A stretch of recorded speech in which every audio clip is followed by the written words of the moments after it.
Hello there, and welcome to another edition of Language Bites. I'm Cata, your host for these couple of minutes, in which we will explore subordinate clauses. Now, you may be wondering what subordinate means and what a clause is.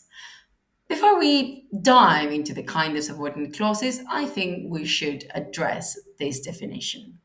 When we talk about a clause, we talk about a sort of mini sentence. What does it mean? It's a mini sentence because it has all the necessary elements you would find in a sentence. So that means you find a subject and you find a conjugated verb. They're called subordinate because they depend on another main sentence. Okay? So it's a kind of Russian doll in which you find a piece of information dependent on another piece of information. Subordinate clauses then can be one of these three. Adverbial clauses that answer questions like why, when, or how something happens. Relative clauses that provide more information about a noun. Or noun clauses that act as the subject or object of this piece of information or the sentence.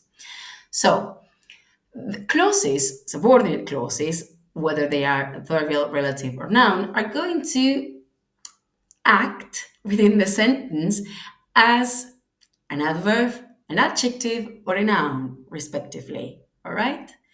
So, if we take a look at their definitions, answer questions like why, when, or how something happens, this is the role of a typical adverb within the sentence.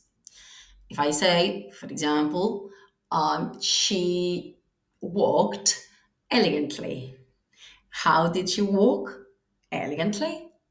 Where I would find elegantly, now I can put an adverbial clause. Answering, in this case, how. But I can also use it to answer when or why.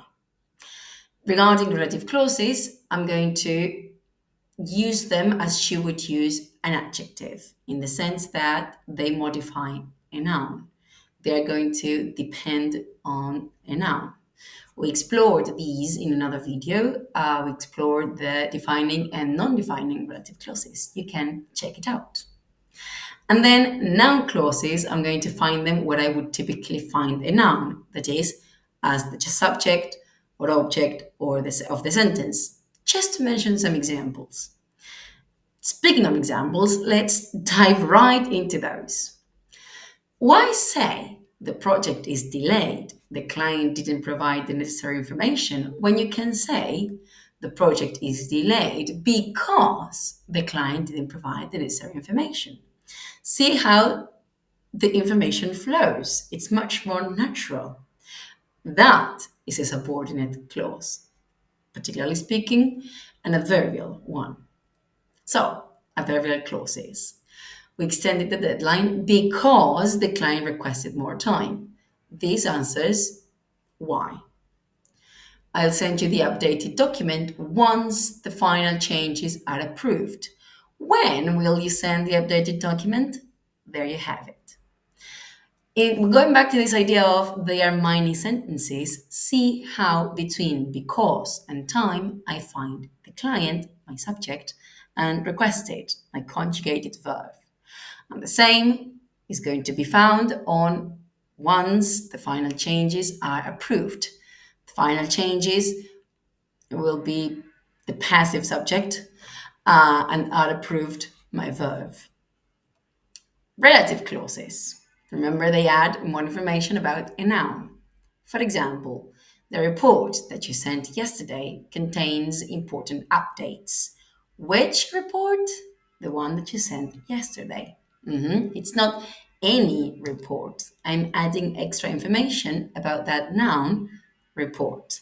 Once again, I find the subject, you, and a conjugated verb, send, together with other pieces of information like yesterday, time. The client who attended last week's presentation has sent a follow-up email. So, once again, I find who attended last week's presentation, modifying or adding extra information about the noun client.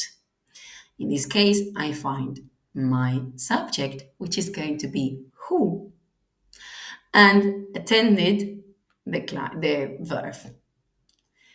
Another one, we need to address the issues that were raised during the last conference call.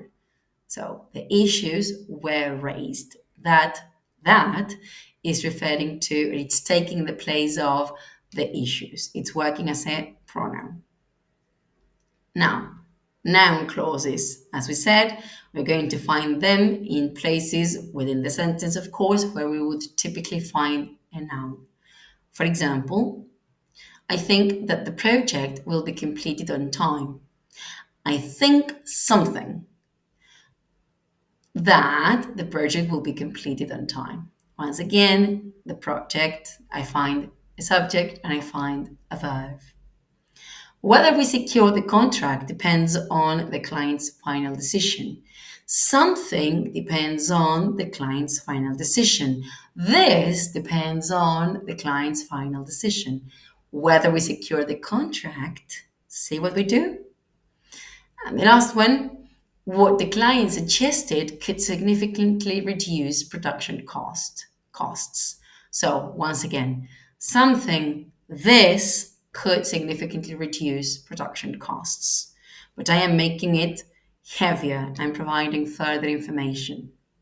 So these structures are going to make your emails, reports, and meetings much more proficient because you're going to